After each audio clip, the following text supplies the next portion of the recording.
And we are live. Welcome back, everybody, to the Tuesday edition of the Prop Stars. My boy TJ over there. Of course, we're going to break down some of the ongoing things. NBA, nice little bow, wrapped up the Knicks, sleeping good. The celebration, the whole city was moving. New York's a very happy place. It's crazy how as soon as that happens, these other teams are clamoring to jock for position and to see if they can compete for the next year. And with that being said, we had a massive trade with Giannis Antetokounmpo going to Miami last night. And our producer, Rob, super upset about it because he's a Celtics fan. Yeah. And it was on record that he was either going to Miami or he was going to Boston. It was a 50-50. And then Miami is the way it turns out. And what they took for it was kind of crazy. I'll break it down and then I'll give it to you. They gave up. All right. So Miami gets Giannis and Bobby Portis. Okay. Yep. And Bobby Portis, we all know DFS, sneaky play, Yeah. always kind of there, right? Love Bobby Portis in DFS. And then they acquire Tyler Hero, Khalil Ware, Jaime Jaquez. They get Kasparis Jassiononis. I don't even know how to say his name. And 3 first rounders, including one of the 13th this year, 13th pick of the first round. That's a lot. Deal. When did Giannis get drafted? I want to say he was a 13th pick also for some reason. I feel like I remember when Giannis was in the league, when he was first drafted, he wasn't even really starting because he was just like so raw and he was so skinny. He like filled out, I remember definitely he was young. I know that he commands, the top market value. But yeah, my he goodness, he was a 15th pick. I mean, this is a real deep draft coming in. I don't know how deep it goes. They say it's one of the deeper ones in recent memory, right? 100%. This seems like a real desperate move for the Heat anyways. It seems like now you got Bam, now you have Giannis, and you have Andrew Wiggins. None of them are very good three-point shooters, right? You got rid of Hero, obviously. You had to get rid of Hero, I guess. Yeah, I mean, Hero, and when I saw Hero, I thought that Giannis, when I was hearing the rumors that Giannis and him could have been like a pretty good fit, just get a good shooter, some open looks, I thought so. But I think it's a desperate move. I think the Miami Heat are still trying to capture what they had with Wade, Bosch, and LeBron. And it just seems like it just reeks desperation when the Bucks had to make a move and they were on the clock, right? Because they had to make a move before the NBA draft or that he would have lost some value. So, yeah, I am shocked by how much they gave up for a 32-year-old that can't really shoot. But Giannis, I don't want to diminish him at all, but it's hard to not diminish him, right? He's not the new age big that can stretch the 3-point line, right? He's not that Karl Anthony Towns or that Wemby that were just there, or Chet, right? Yeah. And I mean, you can go through it. He's not one of those dudes.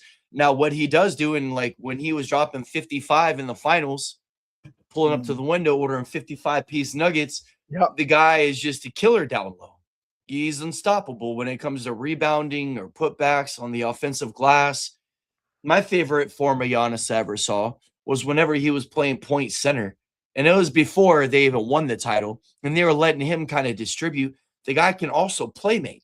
And he has some handles. It's just maybe that's what they're going to get in Miami, but I never thought that was when he was at his best. You know what I mean? Like you said, I think that he needs to be surrounded by shooters, and then you need to let him get ugly down low. Yeah, he's the Greek freak, and he's a great player. I just wonder if they gave up too much for being on the downside of his career. And it just seems like the Heat won't let go and try to rebuild. I know they're in the NBA Finals like 5-ish years ago. And I just wonder, Giannis being in his, like 13th NBA season, I think. I don't know why 13 is such a number right now in my head, but he was the 15th pick. The Heat of the 13th pick, or the Bucks have the 13th pick this year. But I think the Heat definitely won this trade. I'm curious to see how Bam and Giannis work together, but they could be great together, right? Now they have to surround themselves with shooters. I don't really look at Wiggins as a 3-point shooter. Let's see his 3-point percentage really quick. They're going to have to obviously bring some other people in to complement him. I mean, And we they have haven't. John Mitchell, I think, is going to be their point guard. He's pretty good. So Wiggins is a 36% 3-point shooter, not a great clip. Davion, And Miami's known about their drafting, so this plays right into their strength, right? Like you sit there, you get the player that you want to acquire, and then now you can build around them. We can draft. You can sit there and even add another free agent or so if you need to. Now, Rob says, our wonderful producer, and love the hot takes, that this doesn't even put Miami into being a favorite to win the East, let alone a top 5 team, what we were talking about maybe. I mean, can we make a case for them to be, I mean, right in the middle of the pack, I guess, you know what I mean? And we'll see what they have to do. But just as it speaks right now, they do not vault up to where they're going to be a leading favorite of the East. This does not do that, right? I know. I don't think it's just so weird to really. Are we just okay to assume that Giannis is going to be healthy for the whole next season? I don't know. I mean, they must be anticipating that, right? Yeah. So they obviously did their homework with their physicals. So let's assume health. Let's assume Bam, who obviously has elevated his game, and he had one of the greatest games of all time. I mean, are we going to be talking about this 10 months from now, 9 months from now as the playoffs are starting, and just saying, man, these guys are a handful. They're both getting, 25 points and 15 rebounds, and they're just so agile, and they're just grabbing rebounds and kicking it out to some no-name guys that are draining threes. I don't really understand. I don't really know where they're, because Jaquez Jr. and Hero, I thought were kind of a integral part of that deep youth movement. They were like the future of that team. Yeah. Yeah. I don't really right. know. I mean, that's exactly what I thought too. I was kind of shocked. And for Boston to really miss out on this, and for them to have the type of chips to move a player like this that gets them over the top. If Giannis goes to Boston becomes a prohibitive favorite right away, and New York is already having to size that up, right? I mean, I think so. I'm not excited to go against them, but I'm excited that he's on the Heat and not on the Celtics. Right. That's what I'm saying, right? Felt like the Celtics were one move away, even though I didn't think the Celtics should get rid of Jaylen Brown. And even though Jaylen Brown and Giannis aren't that much different in age, it's like 2 years, I think. I think Jaylen Brown has to, I think Jaylen Brown has been healthier, and I would not have broken up Jaylen Brown and Jason Tatum, despite what Jaylen Brown said, how he had to. I'll tell you what, man, these Celtic fans and the sports arena cannot shake Jaylen Brown's comments. They cannot get over it. It's really weird to say I had my favorite season ever when you get knocked out in the first round, right? I don't think he really meant it like that. I think he just meant it was great watching these guys come together, and they had an amazing regular season, right? And Jaylen Brown was the guy. It's been a while since he's been the guy on the team to score. And he carried those guys all the way through. He could not carry them through the playoffs, but so I think what he said is being taken a little too literally, I think that Jaylen Brown said some inflammatory things because Jaylen Brown's fed up with his situation. And I think that there's some inner turmoil. And I hear you that the front office doesn't want to break him up because statistically you shouldn't, right? Because they're still showing that Boston is going to be competing for the East, and they'll be right there. They're like you said, they're one move away. So no need to go blow up the whole team. I don't agree with that. But I think they had enough assets that they could have probably moved Giannis and got, Giannis for JB, and that would have happened. And if you are going to break them up, at least you get Giannis, right? And then you have these other pieces that could have been complementary around it. But now that this isn't the move and this is what it is, it's almost like, you say some shit and then you don't break up and now you're stuck in your relationship. And I was reading that it was Jaylen Brown and 2 first-round picks, which is a pretty good trade, right? But Yeah, absolutely. this I Heat think trade, it's a I good mean, trade. the Heat It got fleeced, and it looks like the Heat are just going to try to make it work. 100%. And the Heat had to do something to stay relevant, you kind of feel like, because their youth movement was not moving the way that we thought. Now, Boston, I think they have an interesting bed to lay in right now because you have to address the Jaylen Brown situation and the Jason Tatum situation, and you still have to try to address your deficiencies and get better. So how do you do this and keep everyone happy? Well, You yeah, know, and Rob doesn't think they're one move ahead, one move away. I think that you guys won an NBA championship, even though there's an asterisk on it for how easy it was. But you guys did win an NBA championship with a very similar roster, right? And I don't think you guys wanted to get rid of Pritchard. I'm not saying you wouldn't get rid of Pritchard to get Giannis, but I think you guys have some pieces in place when it comes to how you guys want to play. You want to dribble, you want to take 2 dribbles and chuck the ball at the 3-point line and pray to the gods that it goes in, right? I mean, I'm joking a little bit there, but I know what yeah, you mean. I Yeah, do it's a think good they choice. could have got a big. They need a big. They need to get more physical, and I don't know. I think Jason Tatum with a full year of health and Jaylen Brown. I truly think that if you guys if it's one good draft pick, one big draft move, it's going to be a great. That team will be right back in the mix.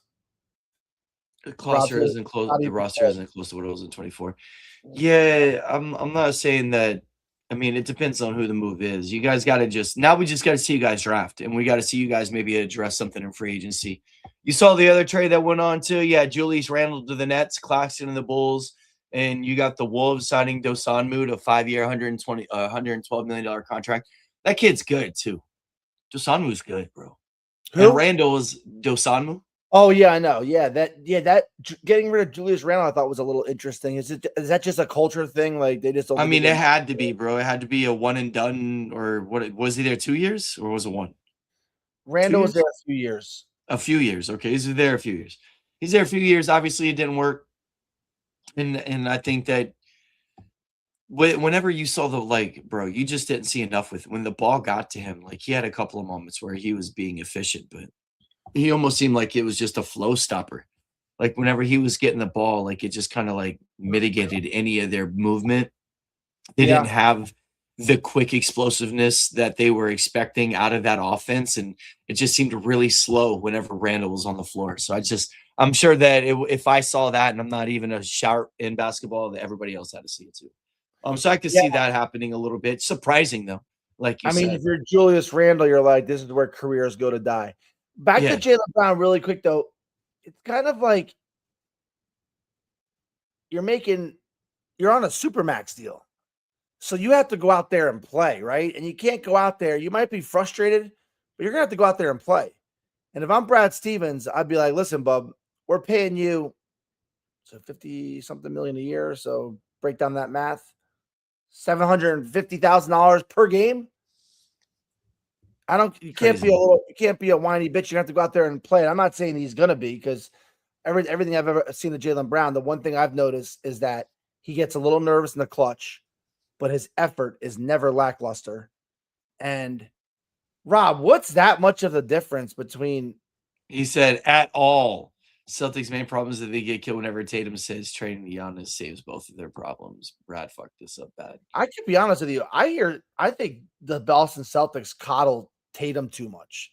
They're always like, "Oh, this guy's taking this guy." I think your problem, Rob, is you just you already bought the Giannis jersey for you already Bro, had they already started erecting a Brad Stevens statue. It was crazy. It was like they were waiting to unveil it, but now it's just covered. It's just like a blanket in the middle of the whole front yard of the garden. It's nuts. But let's be real.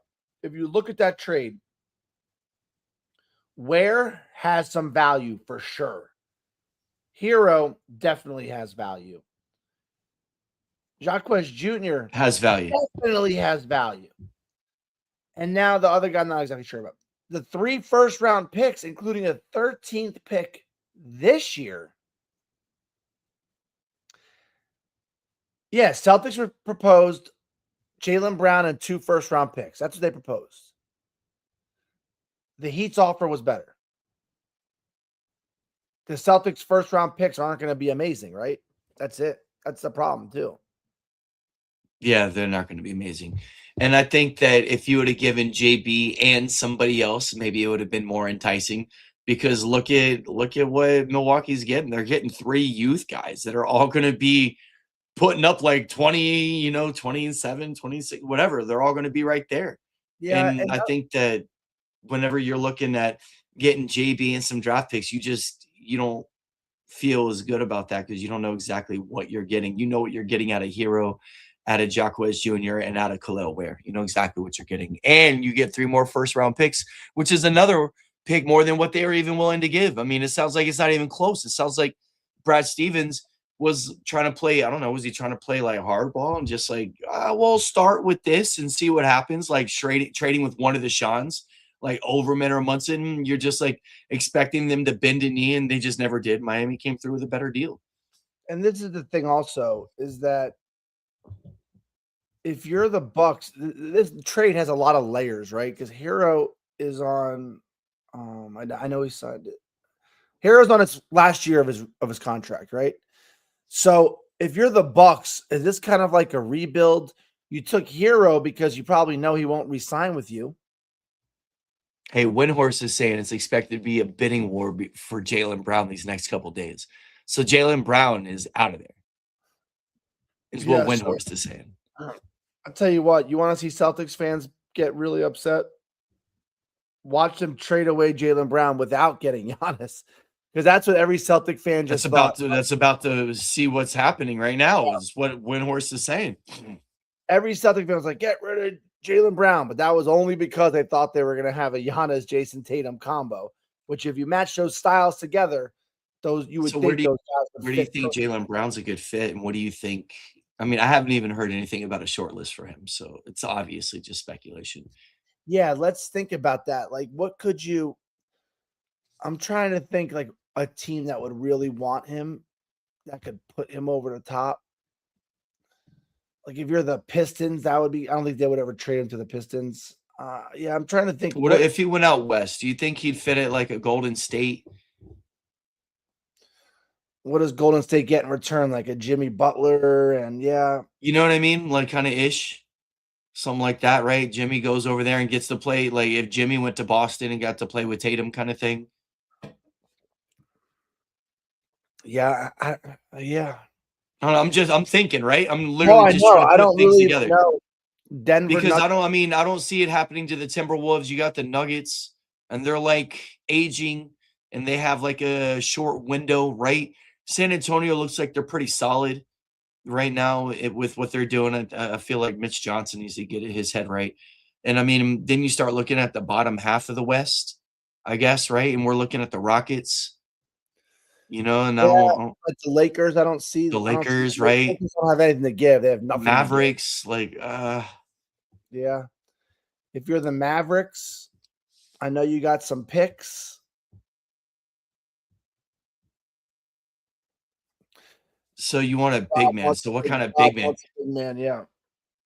I mean, obviously you're not getting Jokic. Yeah, and we definitely love sports, but I would say one of our weaknesses, we don't know exactly where the draft picks are. We don't know. And it's just so tricky too, because you got to know what contract they're on too. Like Hero's going to the Bucks. Is he going to re-sign with the Bucks? I know in the NBA they really encourage you to sign with the team you're with, and that's the whole thing. Sabonis would be nice. You think you trade big man Sabonis? And Sabonis is incredible hands. He's obviously like a future. He's one of the greatest big men, big men in the league. What about Jaylen Brown and 2 first-round picks for Jokic? That's what I'm saying. I'm like, can you get Jokic? And if you did 2 first-round picks, wouldn't you be willing to give up a third? Like, just go give up a third first-round pick and give up. I know we're kind of spitballing here, but like Jokic, could be on the. I mean, he's still so young, but he's just such a polarizing character, He really is. And I don't know, obviously, with Actually, the I'm sorry, he's 31. I thought he was 29, but he's as old as Todd Gurley. It's unbelievable. I know. It's unbelievable.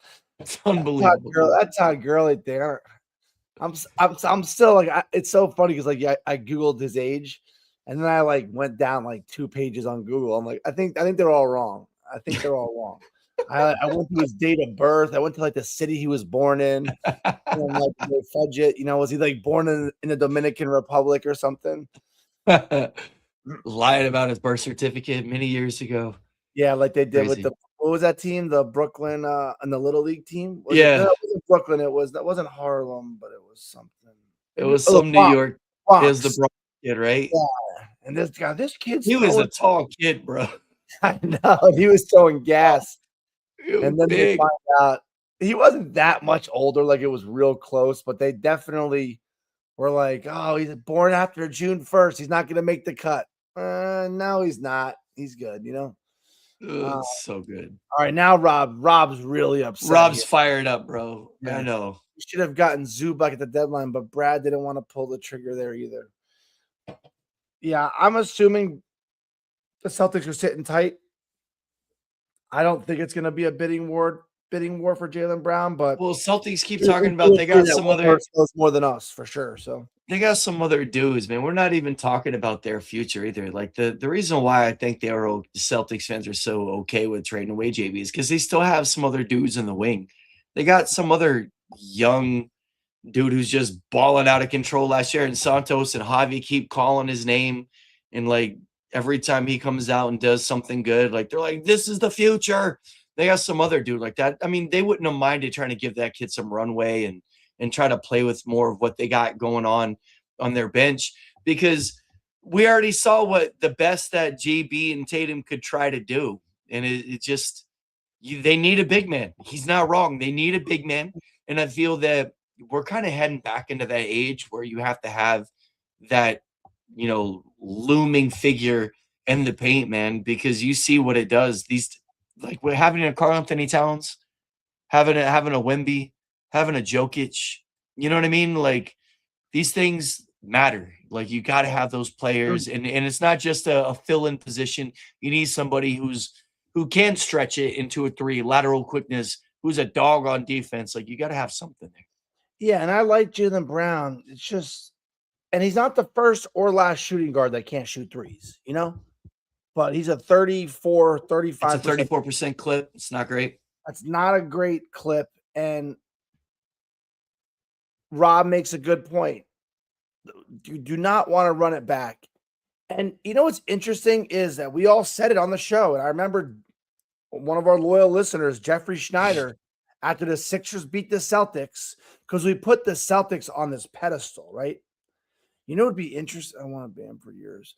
Yeah, I know. Yeah, but the Heat, Pat Riley is on his, I'm not saying his downside, but the Heat have no vision now. I wish one of our listeners, Dan King, I hope he's That listening. culture is still there, but maybe that's what they're trying to do is like reignite it with Giannis and get it back to where Miami is being a competitive brand or type of basketball again because they have had some flash players, but yeah, it's been these last few years after they got rid of Jimmy. I mean, we all know it's just been a little bit different, and Jimmy was at the end of his prime whenever he really carried them on that run. You know what I mean? And like Jimmy hasn't been quite the same either, and not taking anything away. Yeah, I thought he was a great fit for the culture and everything down there, but they just couldn't quite get it done. And you know how Miami is. They try to reload, they try to bring in some classy people. It's a classy organization. I think I think we're going to see a version of Giannis that is going to be great this next year. I don't know how many more years that he can play at that extended top level, but I think this is that new canvas, that new situation, new city. Giannis in the club on South Beach, chilling in all white with sunglasses on. Just like, he's going to feel the vibe. Everybody loves Miami. If you're a hero, you're like, man, I'm going from South Beach to Milwaukee. Oh, bro, get ready for cheese curds and some spotted cow beer. It's going to be great. I wish that we could know Milwaukee's point of view on this trade.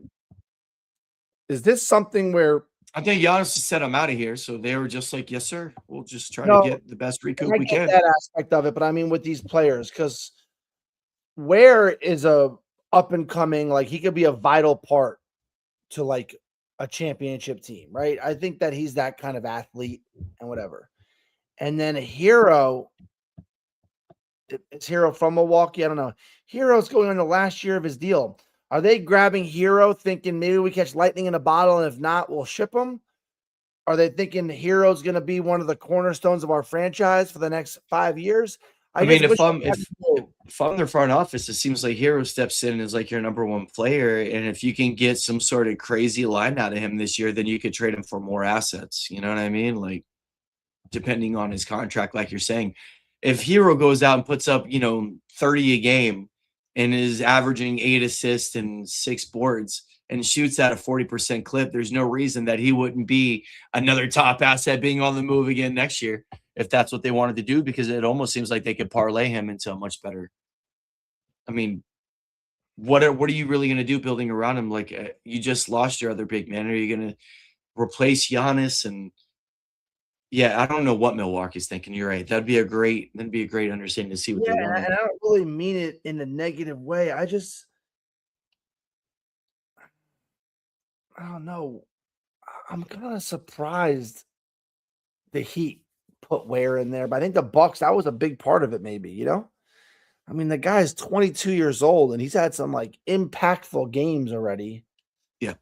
Not even close to his prime yet, which we like to say is, 26 to 30 ish, 28 to 32. Bucks will do great in this trade. Yeah, I'm real interested to hear. So what are you saying, Rob? Miami doesn't even make the playoffs next year or play in? Well, suck for 3 years. Yeah, I think Giannis didn't play a lot last year, so that's why the Bucks didn't. But you put Giannis and Bam together, that team's they're gonna be a 5 seed at worst. At first, I was thinking they're not a top 5 team in the East, but I thought that was being a little disrespectful to Giannis. Giannis and Bam should be able to carry some guys. Let's see how this roster ends up, right? I mean, are they ahead of the Magic, you think, record wise? No way. You think the Magic have to be better than the Heat this year? Not with this new coach. I think this new coach is gonna, bring a little bit of a harsher reality. I think all these guys will not. This Magic team is going to be set up for success. Rob Assuming says that they have a 3-year window on Miami and this team will age out. I wonder if Spoelstra and Pat Riley are like, hey, this is our one shot to get back to relevance, right? For how good the Knicks look. I think this is their last run. This has to be the Riley Spoelstra right off into the sunset. And hey, the 2000s were great. You know what I mean? Like, Yeah, there you go. Like, put it together one more time. I mean, we'll see, I guess. It's been 20 years. Isn't that crazy? It's been 20 years since they had like LeBron and that's everything like wild to that. think. And LeBron's still in the league doing it. And that was 20 years ago. It's literally this year. It's like 20 You years, know, 2006. the GOAT. All right, yeah, He whispers that. It's Eric Leggy. You hear that? You hear the goat. I can feel Eric.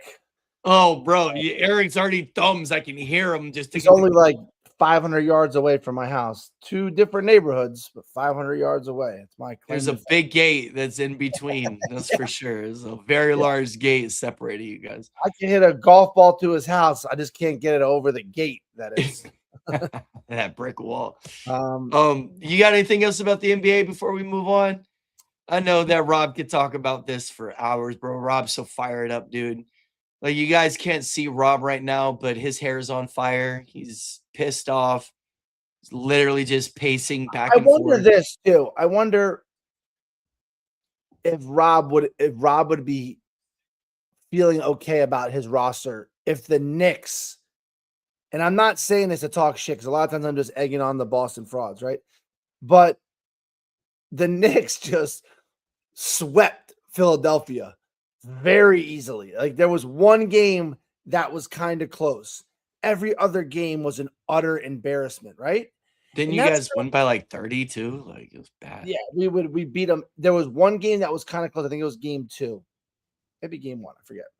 Um, But that was it. And everybody thought they were going to give you matchup problems. oh, yeah, Once they Jeff got Snyder. out. It's on paper, it's a disaster, and I agreed. And I'm like, I know, but there's a unity that these we've played together so many more games than these guys, and Bede's kind of new. You guys lost to Philly because you have no big man.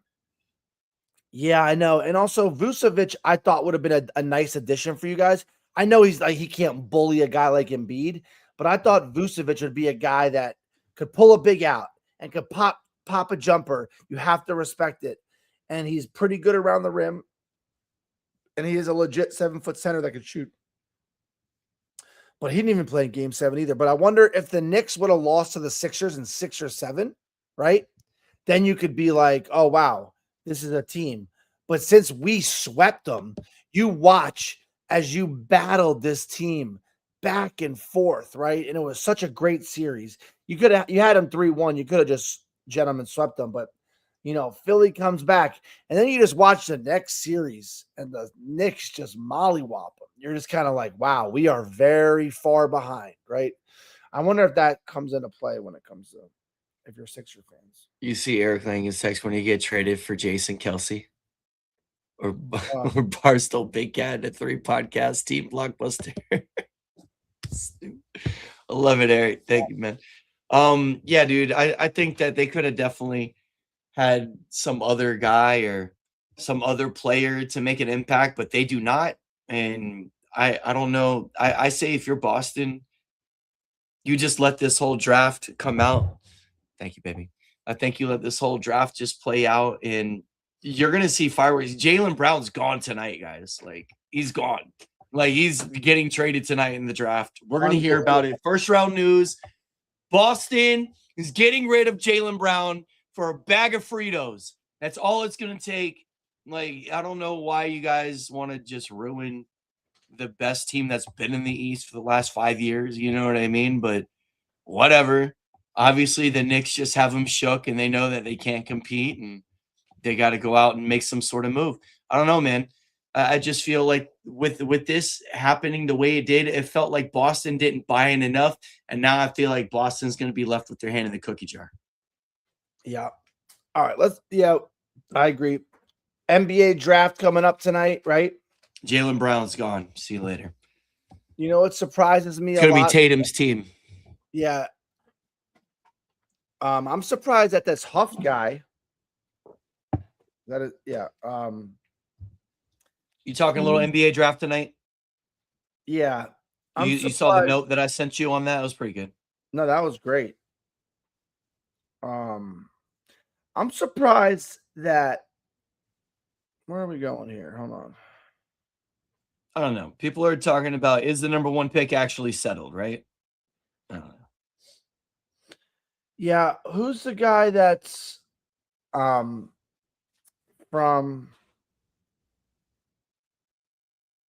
AJ Deep was it Deeponstra? Darren Patterson is the guy who's been moving up, and then Cameron Boozer, everybody knows. No, yeah, Darren Peterson. Yeah, but I'm talking about the guy that lit up March Madness. Oh, yeah. Hold on. For what team? The kid from UConn? Arkansas. Oh, the kid from Arkansas. Darius Cuff is what Rob's saying. Cuff. I was gonna say Huff. Darius Cuff. He's like dropping a little bit, and I thought he was the best player I've seen. I watched all of them play a little bit. Never watched them a lot of it, and but a Cuff I thought is the guy, and he's not even projected to be in the top 5. So I was surprised to see that he's starting to drop a little bit. But yeah, it's going to be a great draft. Supposedly this is the best draft we've seen in a long time. And I think a Cuff, who that guy just is a baller, is dropping out of the top 5, which, he got questioned on his defensive effort sometimes, but the guy's a scorer, And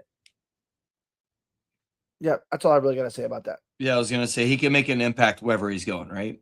So you're wondering, looking at the draft order, right? I'm looking at Darren Peterson too.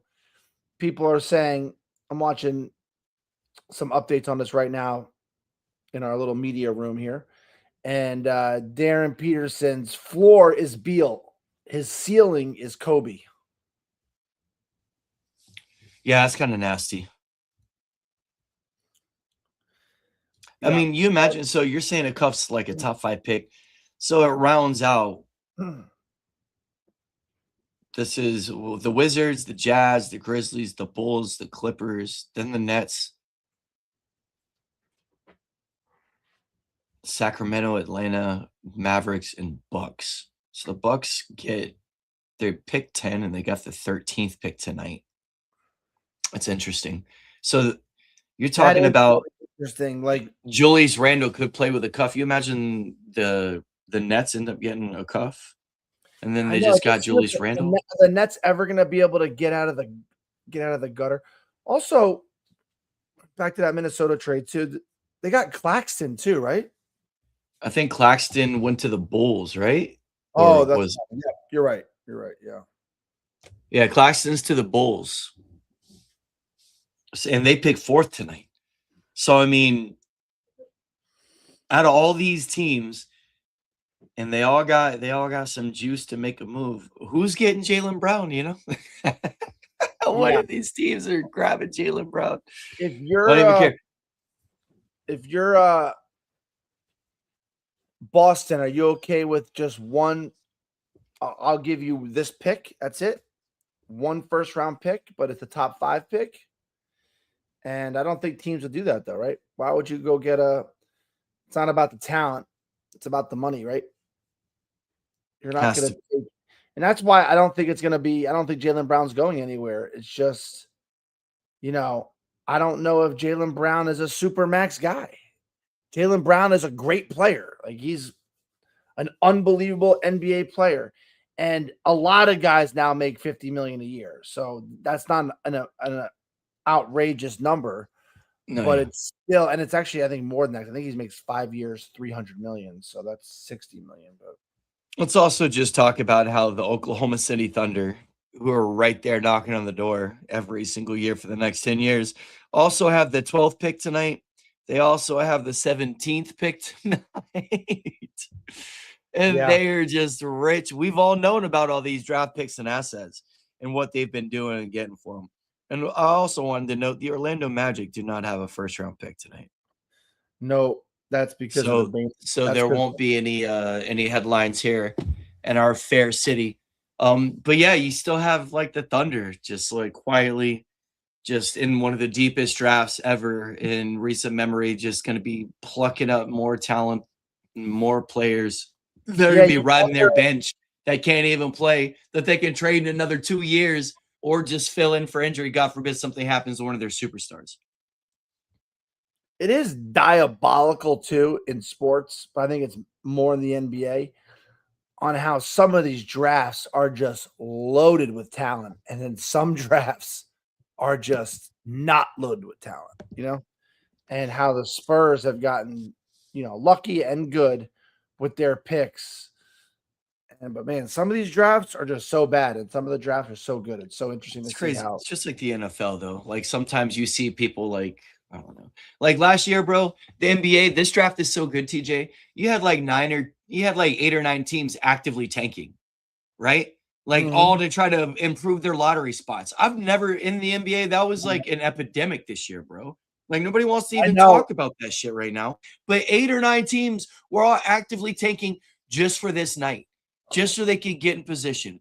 Like this is a big deal. They're trying to come up with these, anti-tanking rules or ways to, to hinder, to mitigate, whatever you want.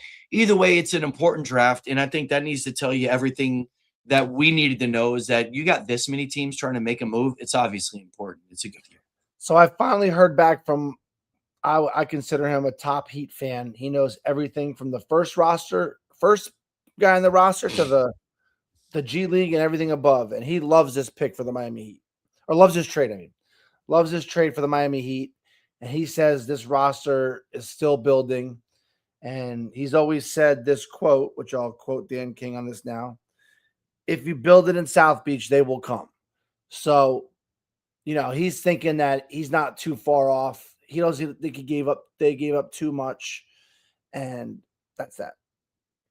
But yeah, this is a deep draft. Let me see if Milwaukee. I got the list here.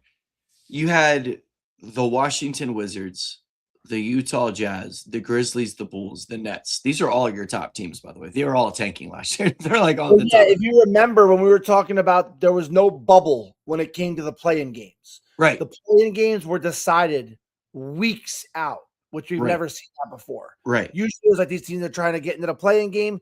You know, since the Miami Heat did it through a play-in game, they thought anybody could do it. So we always thought that was, but no, these teams were like, we would rather not be in a play-in game. Right. And a top after the Nets, it's the Pacers, the Sacramento Kings, Dallas Mavericks, and the Milwaukee Bucks. All were widely cited by analysts for actively losing games to improve their draft position, dude. Like, when you have this many teams tanking, number one, there is a problem with the parity in the league. Like, it shouldn't be like that. You know what I mean? Like, you shouldn't have, especially when you have, didn't you say there's only like a small number of teams that don't even make it now into the play-in or the playoffs? Like, it's way more teams are making it in than not making it. So it's like, we got to switch something. They got to get something better. Well, like, the system seems like. Yeah, the NBA changed everything recently, you know, where there's not going to be. Yeah, of course.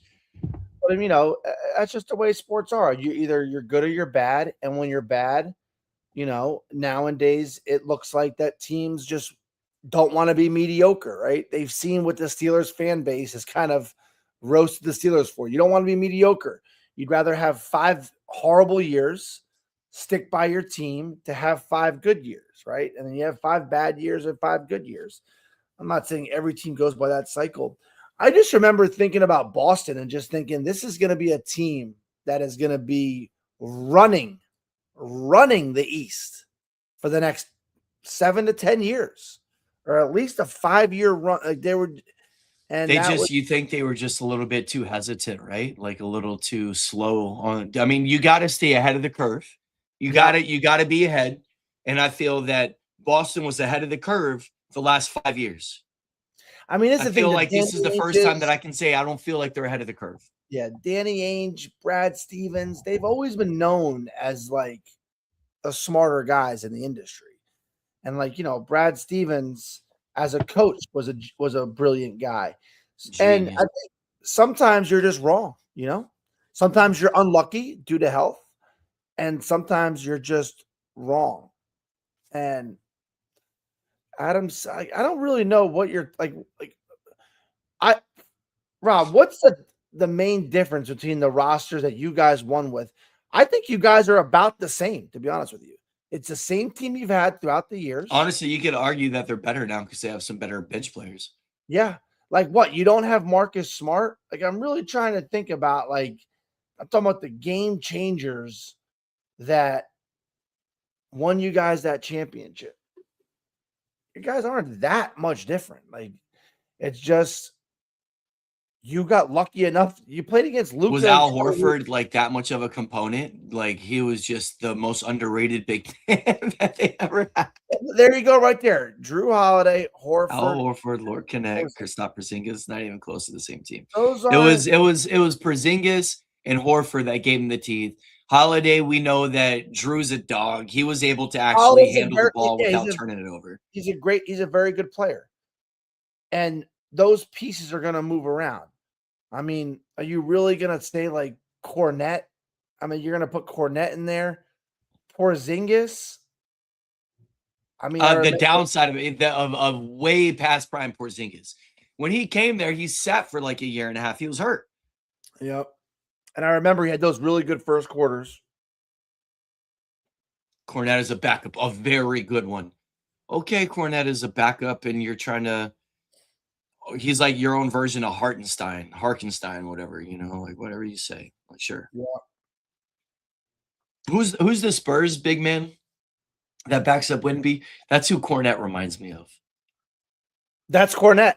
Oh, that is Cornette, right? So he went from there to there. Yeah, same guy. Yeah. Heard. Yeah. No wonder he looks so familiar. Yeah, Spurs fleeced him. What a great pickup. Suckers. That guy's over here throwing down with Cat, bro. And he's not nearly as athletic as Cat, but like he got under Cat's skin a couple times, bro. You could tell Cat's just Yeah. No, I forgot about Drew Holiday. I knew that Marcus Smart was there, and then Smart left. Holiday definitely gave him some of that respite Yeah. whenever, he handled the ball whenever Brown and Tatum couldn't handle the ball. But that's usually the way life works when it comes to NBA championships and runs. You keep your core 2 or 3 and you rotate everybody else. No, yeah, that's 100% the way it is, dude. That's in the NFL too. You keep your base players and you try to find magic. Yeah. Drew Holiday was definitely an impact player. You'd have to think if you're the Celtics, don't run it back, but don't. Let's talk football a little bit. Let's talk football a little bit for you. I know you got a big golf day today. I look like I have a golf day going, but I do not have a golf day going. You just dress sharp. It don't matter. I just dress sharp. That's right, sir. All right, man. So let's talk about some things, man. So this is the time people are starting to get into a little bit of fantasy football edge, right? You're starting to see some players, some movement. I got friends that are starting to get involved into some mocks. Mocks are coming around the corner. We have all the players pretty much cited. We've had some OTAs going on. You have, some news with risers and fallers. And we'll just start off. Let's go through some players that you feel that are being undervalued, which we could call sleepers, right? Yeah. So we could start in quarterbacks. And I just think this is so incredibly valuable. So there's like efficiency ratings and teams or players that are like rated, like how many times do they come close to hitting their projected points? You know what I mean? And that's your efficiency rating. And I think that in the quarterback realm, you have, the big quarterbacks. There's Josh Allen, Lamar Jackson, Jaden Daniels, right? Everybody knows about Hurts, Burrow. These are, and then of course you always had Pat Mahomes kind of in that big bubble. Things have shifted a little bit. I thought it was a very interesting stat, and Drake May is up there this year, but Josh Allen, obviously, everybody knows, number one consistent quarterback off the board. He was only at like a 59% consistency rating of like hitting his projections, last year.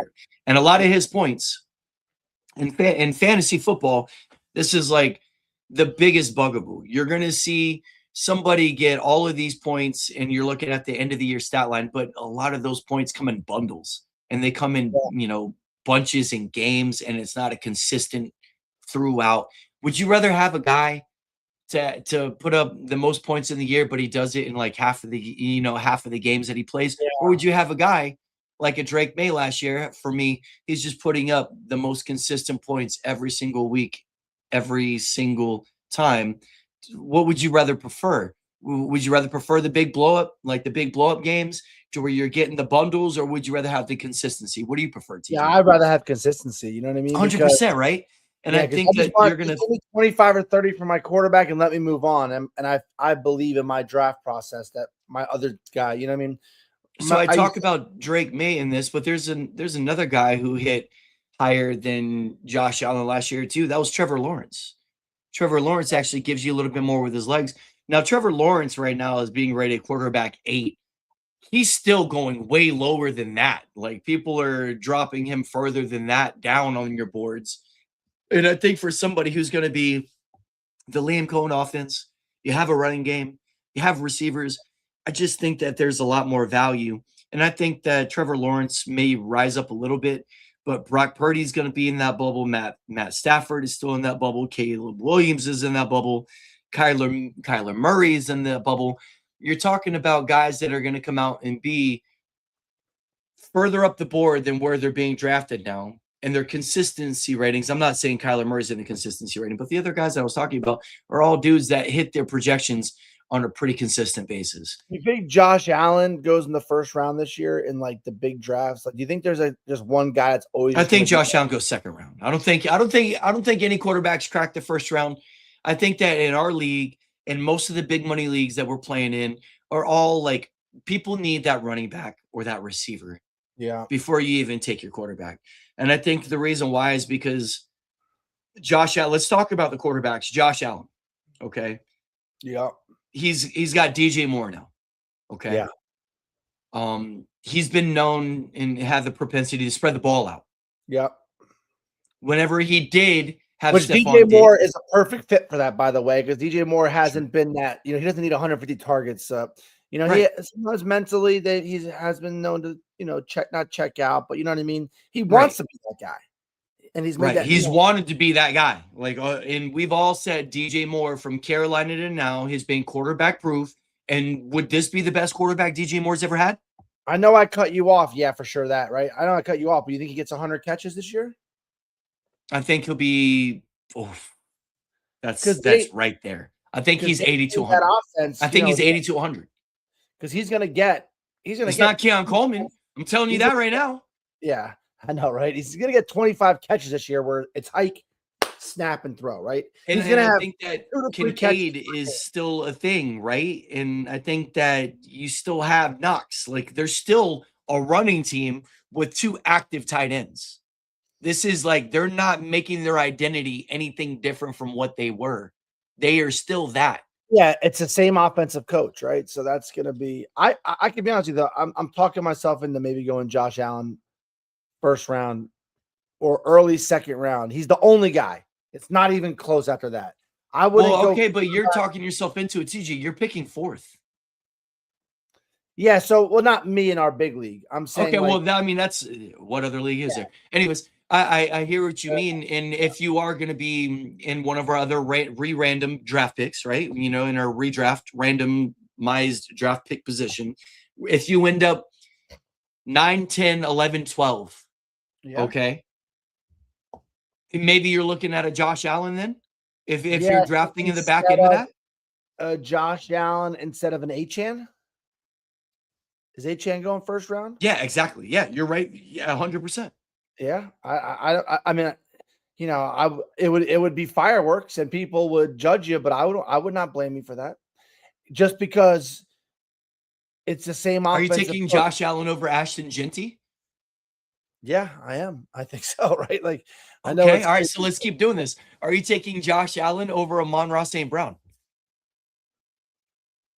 I know. Because that is the definitive line of the highest floor wide receiver who's still in the first round, but he goes after Jamar Chase, Puka Nacua, JSN, right? And then you're looking at Amon-Ra because it's then CeeDee Lamb, Amon-Ra. Are you taking Josh Allen over CeeDee Lamb? I am. Oh, God, sorry. So you're putting Josh Allen in the top 6 to 7 picks. Like he's now after the first run, it's Josh Allen. Yep. And obviously our opinion has changed throughout all this. And this is what's fun. We're right now on June 23rd. I will say this, Josh Allen, because we're all waiting for the time. First of all, the way Josh Allen runs. He's by week 7, by the way. His touchdown runs are not like he's not susceptible to injury, right? If Josh Allen gets hurt, it will not be from a quarterback run. I'll say that. If Josh Allen gets hurt, it's going to be broken finger on the helmet on a follow through, or a big offensive lineman falls or defensive lineman falls and rolls into his leg, or he stayed in the pocket too long to deliver a 50-yard touchdown and takes a crazy hit and gets a fractured rib. Exactly. I hope that never happens to him. But that's the way he's getting hurt. He's not getting hurt by a tush push, a QB sneak, and you wonder, is this going to be the year where they say we're scaling back? If the front office goes, hey, scale back on Josh Allen, he's too valuable. We don't care if we lose that one extra game in the Does James Cook get more rushing touchdowns this year? I just think Josh Allen's never going to scale back. I don't either. If he gets more touchdowns, it's just because the Buffalo Bills are scoring more. This team, they've been shut down a little bit at times, but if anyone is ever going to go quarterback first round this year, Josh Allen's the guy, right? It's because it's like he's only going to go up. He's only going to get better. Same offensive coach. They should have beat Denver last year too. It's unbelievable. That was his year last year. The game for them, arguably. But who was his number one receiver late? We've talked about this many times already. Brandon Cooks, right? He should never be a number one receiver. Shakir was banged up. but Coleman never shows. Yeah, Coleman doesn't show. Let's say Coleman comes back a little bit. You got DJ Moore right there. Josh Allen just isn't that guy. Give me a break. Josh Allen's that guy. Josh Allen is definitely that guy, and that's spoken by a true team with no quarterback, by the way. Yeah, I mean, Aaron Rodgers is a quarterback. Josh Allen is every guy's guy. Josh Allen is the man, and I hope he finds a way to win a Super Bowl. But Josh Allen has run into the Patrick Mahomes, but Josh Allen lost the game for them last year, and I think he would admit that. As soon as Josh Allen wins a Super Bowl, they're going to coin him Captain America. That guy is just unbelievable. But I will say this: I think you could say Josh Allen has been that guy. But does Josh Allen ever win a Super Bowl? I hope so. I think so. I mean, isn't it crazy though that we're talking about like the guys? But teams are only getting better. He had a window last year, like. No, but Josh Allen deserves to be put on that pedestal. But also, Josh Allen deserves to be criticized for not being able to close playoff games. And I think Josh Allen can look himself in the mirror and say, truly, I've gotten our teams here. But also, when my team has needed me the most, then they didn't close. And it was because of Josh Allen, right? Josh Allen had that huge fumble last year right before the first half. He had that huge fumble where he didn't even get hit. He just dropped the ball. And then, he didn't make plays late. There was one other play that Josh Allen missed. But I think if you're ever going to go quarterback in the first round, I think Lamar Jackson, I think Jaden Daniels, Drake May, Hurts, Burrow, they can all wait.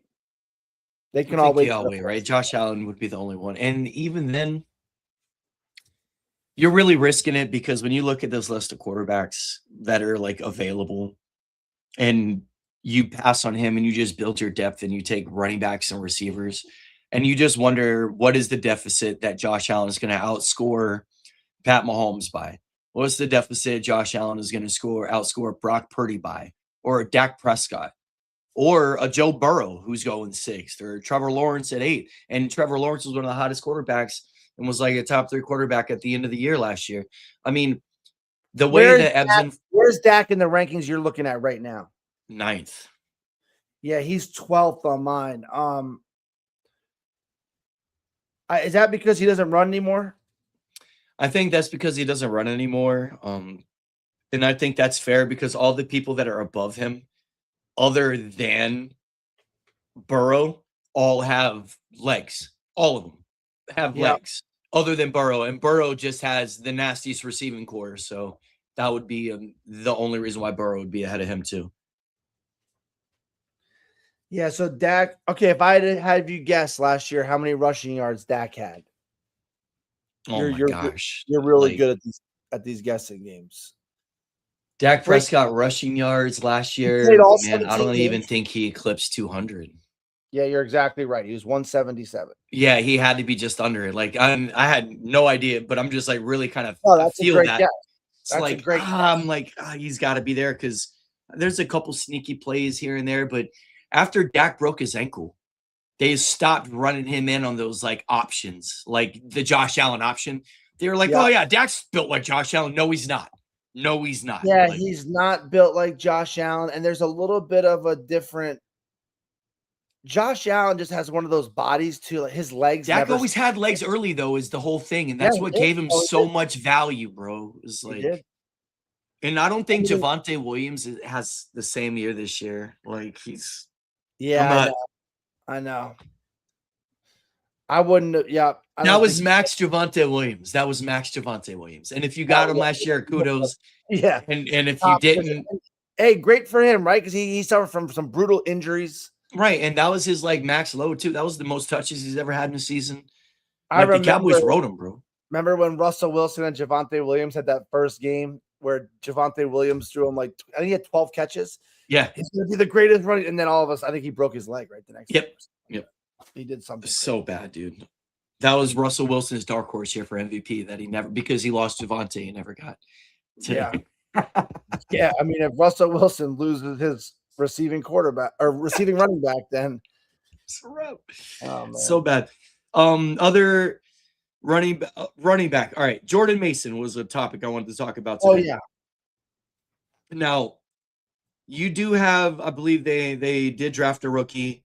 You have Jordan Mason, you have Aaron Jones. Yeah. Aaron Jones is not going to be healthy.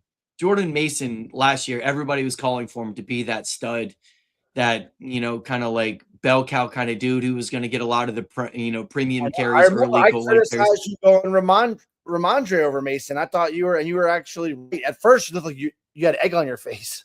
Right. Because Mason had that great start, right? And then Yep. Mason kind of fizzled out for whatever reason. Yep. But you think he has a bounce back year this year? I think he has a bounce back year this year. I think that he has the year that we were kind of anticipating last year. I think you're going to see a lot more with that. The Vikings have to run the ball, and I think that you're just going to see that's going to be evident there. But other running backs that are like way too far down in the rankings, there's no way that David Montgomery doesn't just absolutely crush it this year.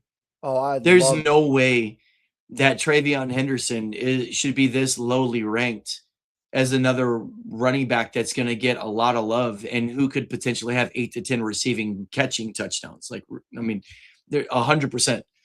There's like, and I get Ramondre is like Ramondre, but he does have the propensity to fumble, and I think there's movement there. I think it's kind of tough when you look at these running backs and you're looking like Derrick Henry. I know he's the man when he gets moving, but like if that man doesn't get the ball moving, he gets stuffed, man. And I think that it's like when you're taking him, I feel it's kind of like what I said. He's not going to be the most consistent running back in fantasy when it comes to like, I think top end anymore. I think he just has more of a secure floor. And I think that he'll be getting you the 10 to kind of like 15 plotting. And I think he'll have a couple of those Derrick Henry games throughout the year that we all kind of used to know. I just don't think he's that guy who's the automatic playoff ruiner where just lock him in. Now, the Ravens are back this year. Zay Flowers underrated. They try to revamp that. And I think that what you're going to see is kind of a rejuvenated Lamar. So, I mean, I don't see Lamar running more because of the safety issues, kind of like you're saying. Like, you can't risk running Lamar more than what you have in the past. But Derrick Henry still has to be relied upon.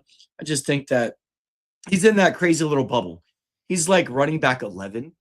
And there's other running backs that I would take over him. 11 through 22. I'm looking. Yeah, there's some. Like I like Kenneth Walker, but there's just some risk. They just got like. I like Kenneth Walker, dude. I mean, like obviously you got Kyron. I love ETN, even though I love that Saints offense right now. And honestly, I told you about Bishal Tootin. I feel like he's a name that's got to be mentioned in there that could easily have an upside floor.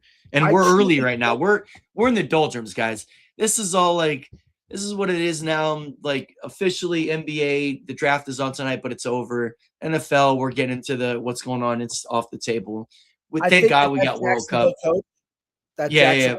He loves Tutton. He loves right. Oh, buddy. I think he drafted him, and I think he's going to be the guy this year. Etienne is out in New Orleans, who is also a sneaky little pick, but I think that this is going to be. I feel like as an ETN owner last year, I traded for him. There was sometimes a regret because I thought that there were times where Coach Liam Cohen, he liked Tootin over ETN. You know what I mean? Yep. And I just felt like ETN was just that guy, but Tootin has he's just, if you get Tootin in the top 5 rounds, like a 4th or 5th round pick, I'm okay with that. Which is scary to think when you look at someone's stats, right? No, it is, and I think that we're going to see he's definitely got the top 20 upside, top 15 upside. If he finished top 10, I wouldn't be surprised. We know how that offense is scary, right? Drafting a guy like that because he had 300 yards last year or 400. No, yards? He's a highly unknown, and I mean it depends on the way your draft shakes out. If you end up taking somebody who's way more certified over him, then so be it. But if you're like going 0 running back and you're like receiver Josh Allen.